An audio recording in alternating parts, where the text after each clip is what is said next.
दुनिया में 5 अंतिम संस्कार विधियां, इनमें से कौन सी विधि आपको सबसे कम स्वीकार्य है? पहली, दफन। दफन शरीर के निपटान की सबसे पुरानी और पारंपरिक विधि है। शरीर को एक ताबूत में रखा जाता है और 1.5 से 2 मीटर की गहराई में जमीन में सीधे दफन किया जाता है, जिससे शरीर स्वाभाविक रूप से विघटित हो सके। दूसरी विधि है दाह संस्कार, जिसे दहन भी कहा जाता है, और यह आजकल शरीर के निपटान की सबसे प्रचलित विधि है। दाह संस्कार भट्टी में तापमान 2000 डिग्री सेल्सियस तक पहुंच सकता है।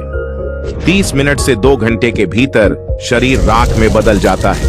यह भूमि का कम उपयोग करता है। यह पर्यावरणीय प्रदूषण घटाता है, गंभीर बीमारियों के प्रसार को रोकता है। तीसरी विधि बायोडिग्रेडेबल दफन है, जो अंडाकार कैप्सूल पद्धति जैसे तरीकों का उपयोग करती है, जिसमें शरीर को बायोडिग्रेडेबल अंडाकार कैप्सूल में रखकर एक पेड़ लगाया जाता है। शरीर का विघटन पेड़ के विकास के लिए पोषक तत्व देता है।